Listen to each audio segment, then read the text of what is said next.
Hey guys, एक बार फिर जुड़ चुके हो आप धाकड़ इंग्लिश गुरु के साथ। आज हम सीखने वाले हैं फ्रॉम और टू का यूज। लेकिन ये सीखने से पहले ज़्यादा जरूरी है ये जानना कि ये है क्या। तो सबसे पहले ये बता दें हम आपको कि आज से हम शुरू कर रहे हैं प्रीपोजिशन का ये नया क्लास, ओके। और प्रीपोजिशन पढ़ना जरूरी क्यों है ये भी जानना जरूरी है। तो इसके बारे में बताने से पहले, ये जरूरी क्यों है ये बताने से पहले कुछ सेंटेंसेस यहाँ लिखे हुए हैं उसको आपको पढ़वाता हूँ, उसके बाद फिर आगे चलते हैं, ठीक है। चलिए, जेब में कलम है, एक बार इसको पढ़िए फिर दोबारा इसको पढ़ेंगे, ठीक है ना। जेब में कलम है, उसके जेब में पैसा है, टेबल पर गिलास है, राम का साइकिल है, वह घर से आ रहा है, गिलास से दूध गिर रहा है, मेज पर बिल्ली बैठी है, वह कलम से लिखता है। अब आपने पढ़ लिया, ठीक है। अब चलो, अब पढ़ना शुरू करो। अब धीरे धीरे आप इसको पढ़ो। जेब कलम है, देखिए मैं को हटा दिया तो काम गड़बड़ हुआ कि नहीं, जेब ही कलम हो गया। यहां देखो उसके जेब में, उसका जेब में पैसा है, अब क्या हो गया, उसका जेब पैसा है, गड़बड़ हुआ कि नहीं। यहां देखो टेबल पर गिलास है, अब मैंने पर को हटा दिया तो क्या हो गया, टेबल गिलास है। यहां देखो राम का साइकिल है, क्या है, राम का साइकिल है, साइकिल का हटा दिया हमने तो राम साइकिल है। तात्पर्य एकदम बदल गया, मतलब बदल गया। राम का साइकिल था लेकिन राम ही साइकिल हो गया। अब देखो फिर, वह घर से आ रहा है, से को हटा दिया हमने, वह घर आ रहा है, घर से आ रहा है और अब घर आ रहा है। तात्पर्य बदले क्या है कि नहीं, बदला कि नहीं बदला। अब देखो गिलास से दूध गिर रहा है, क्या कह रहा है, गिलास से दूध गिर रहा है। अब से को हटा दो, गिलास दूध गिर रहा है, महत्व मतलब सब बदल जा रहा है। देखो यहाँ मेज पर बिल्ली बैठी है, पर को हटा दो, मेज बिल्ली बैठी है, हो रहा है कि नहीं। वह कलम से लिखता है, वह कलम से लिखता है, से को हटा दो, वह कलम लिखता है, मतलब बदल गया कि नहीं, तात्पर्य बदल गया कि नहीं। ये जानना जरूरी है बाबू कि ये प्रीपोजिशन है क्या, इसको पढ़ना जरूरी क्यों है। सबसे पहले ये जानना जरूरी है प्रीपोजिशन क्या है। प्रीपोजिशन दो नाउन के बीच, नाउन प्लस नाउन के बीच, नाउन और प्रोनाउन के बीच के संबंध को डिफाइन करता है। क्या करता है, डिफाइन करता है। मीडिएटर समझते हैं, अगुआ जानते हैं कि नहीं जानते हैं, जो शादी लगाने का काम करता है, जानते हैं कि नहीं जानते, अगुआ जो शादी लगाता है तो वही काम करता है। ये जो प्रीपोजिशन है ना, ये अगुआ का काम करता है, दो नाउन के बीच के संबंध को जोड़ता है, उसका मतलब बताता है कि इन दोनों के बीच संबंध क्या है। समझ में आया कि नहीं, अगुआ मीडिएटर। यहाँ देखिए ना, जेब और कलम, जेब कलम है, अब में लगा दिया आपने तो क्या हो गया, इन दोनों के बीच क्या संबंध है, इसने शादी करा दिया, दोनों का एक संबंध जुड़ गया कि नहीं, मतलब बन गया। और अगर वह नहीं था तो मतलब कुछ और हो गया था कि नहीं। तो प्रीपोजिशन इंग्लिश लिटरेचर में भी, इंग्लिश ट्रांसलेशन में भी और इंग्लिश स्पोकन में भी बहुत जरूरी है। जैसे उर्दू में कहा जाता है कि एक नुक्ता से, एक बिंदी से खुदा से जुदा हो जाता है, वैसे प्रीपोजिशन जो है ना, जिसको संबंध बोधक अव्यय बोलते हैं, पुरुषवर्ग बोलते हैं, ठीक है। तो इसके गलत प्रयोग से मतलब, जो आप मतलब निकालने की कोशिश कर रहे होंगे उसका कुछ और मतलब निकल जाएगा, मतलब ही बदल जाएगा। यहाँ देखो ना, वह कलम लिखता है और यहाँ लगा दिया वह कलम से लिखता है, मतलब बदल गया कि नहीं। राम का साइकिल है और का को हटा दिया था हमने तो रामे साइकिल हो गया था कि नहीं, मतलब बदल गया था, हो गया था। तो प्रीपोजिशन पढ़ना इसलिए बहुत ज़्यादा जरूरी है, बहुत ज़्यादा जरूरी है। तो आज हम सीखेंगे यूज ऑफ फ्रॉम और टू। क्या सीखेंगे बाबू, यूज ऑफ फ्रॉम और टू। फ्रॉम का यूज कैसे करें, ठीक है, और कहाँ करें।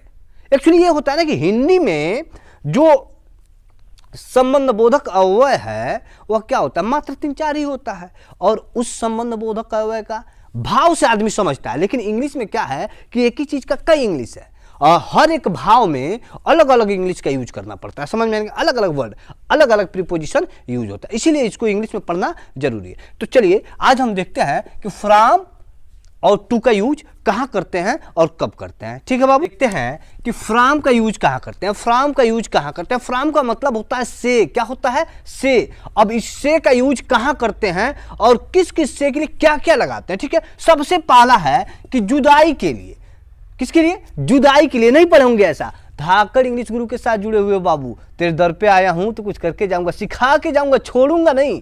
समझ में आया कि नहीं, बस लास्ट तक वीडियो देखो और आज के बाद इस फ्रॉम का यूज क्लियर, कॉन्सेप्ट क्लियर, कहीं भटकने की जरूरत नहीं, रट्टा नहीं मारना, याद नहीं करना है। समझ में आया कि नहीं, सीख के जाओगे। देखो फ्रॉम का यूज क्या होता है, जुदाई। कोई चीज, जैसे मान लो कि लैला है और मजनू से दूर जा रही है, क्या जा रही बाबू, मजनू से दूर जा रही है, तो ये जुदाई हो रहा है कि नहीं हो रहा है, एक दूसरे से अलग हो रहे हैं कि नहीं हो रहा है ना। इस भाव में आप क्या यूज करोगे, फ्रॉम। अगर जुदाई का भाव आए तो फ्रॉम। कोई वस्तु किसी वस्तु से दूर जा रहा हो, कोई वस्तु, कोई चीज, कोई व्यक्ति, कोई स्थान से दूर जा रहा हो, उससे अलग हो रहा हो, डिपार्ट हो रहा हो, जुदा हो रहा हो, तो वहां आप फ्रॉम का यूज करोगे। क्या करोगे बाबू? फ्रॉम का यूज करोगे। कई जगह ऑफ का भी यूज होता है, तो ऑफ को भी मैं बताऊंगा। अभी फ्रॉम को समझो, समझ में आया कि नहीं? समझ में आ रहा है ना बाबू? तो ये समझ में आया कि नहीं कि फ्रॉम का यूज से के लिए कहाँ यूज होता है। मान लो लैला मजनू से दूर जा रहा है, तो क्या कह रहा है? लैला मजनू से दूर जा रही है।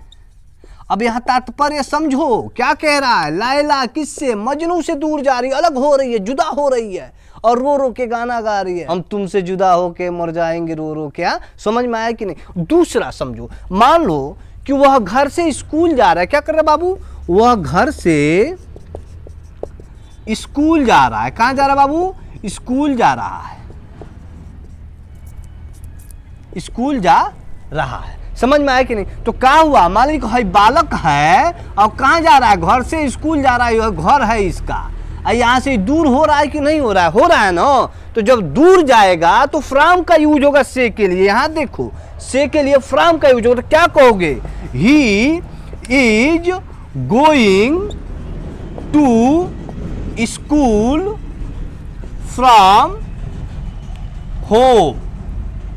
ही is going to school from home. ये समझ में आया कि नहीं आया? आया ना? कोई डाउट नहीं यार। धाकड़ इंग्लिश गुरु के साथ जुड़े हो, बस वीडियो देख लो, आज के बाद से पूरा डाउट क्लियर। कहाँ यूज करना है वो भी क्लियर। समझ में आया कि नहीं?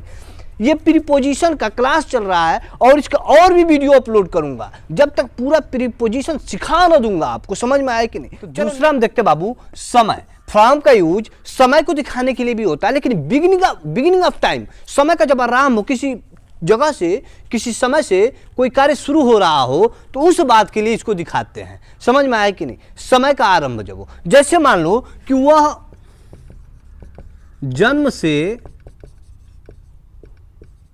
अंधा है। ठीक है बाबू?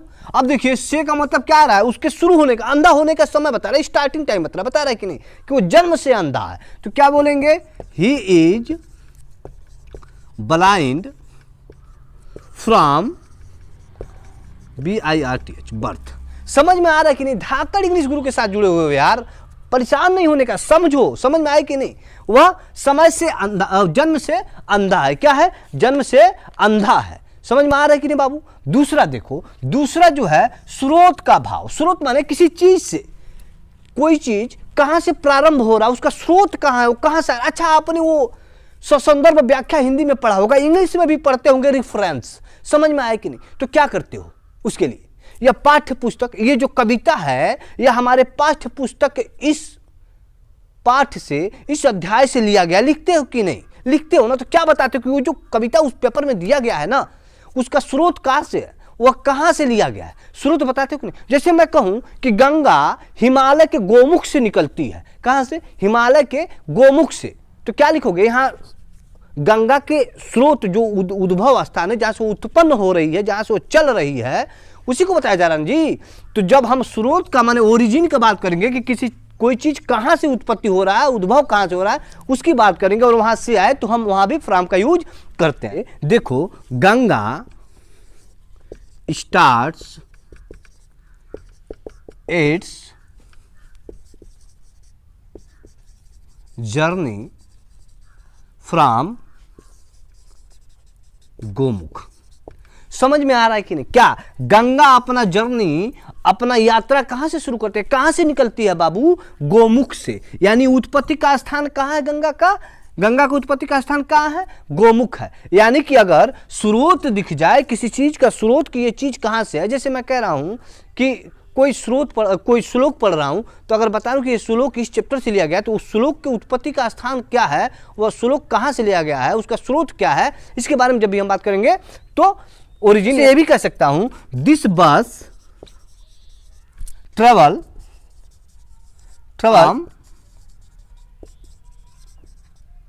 पटना टू गोवा।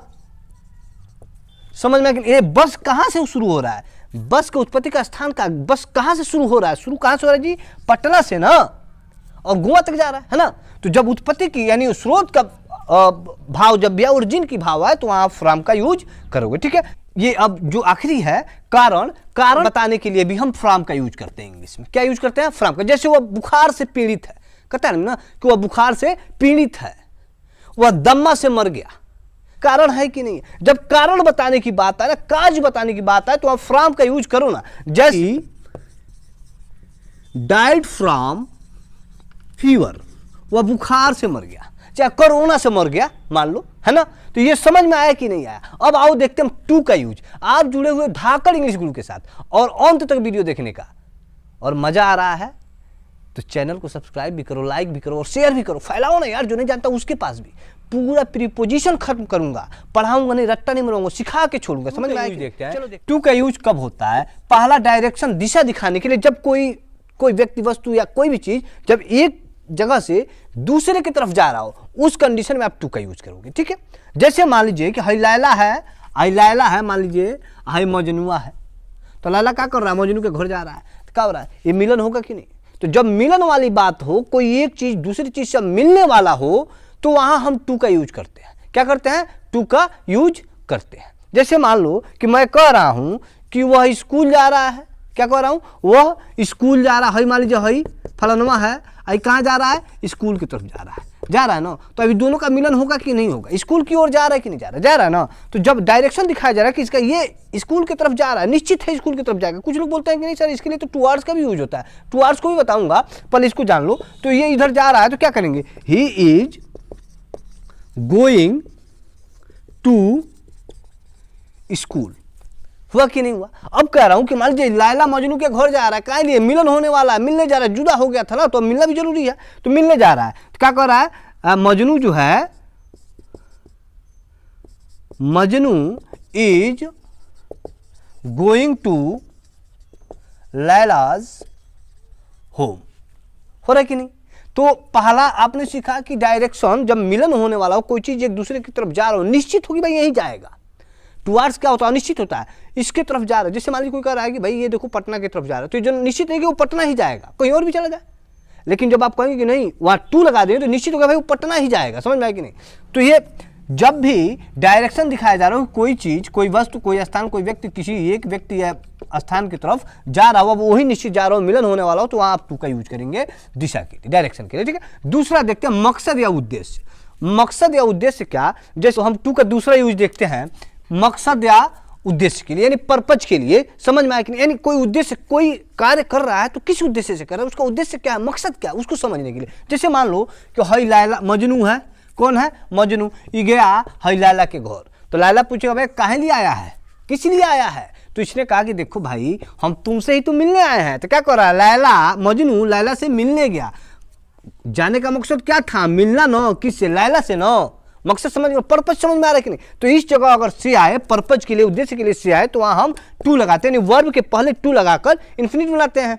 अब वही बात यहां भी दिखाई दे रहा है। तो देख रहा है कि Majnu went to meet Laila. समझ में आया कि नहीं? आप धाकड़ इंग्लिश गुरु के साथ जुड़े हुए हो, बाबू सिखा के छोड़ूंगा, रट्टा नहीं मारना है, याद नहीं करना है। समझ में आया कि नहीं? बस सीख लो, वीडियो अंत तक देखो और मजा आ रहा ना, तो सब्सक्राइब भी करो, फैलाओ भी यार चारों तरफ। समझ में आया कि नहीं? चलो नेक्स्ट देखते हैं तक के यूज में। अब तक का यूज क्या? जैसे कोई लिमिट बताना हो कि देखो बाबू पानी हमारे मुंह तक अब चला आया है कि नहीं? 6 बजे से 7 बजे तक मैं कार्य करता हूं। तक ही वर्क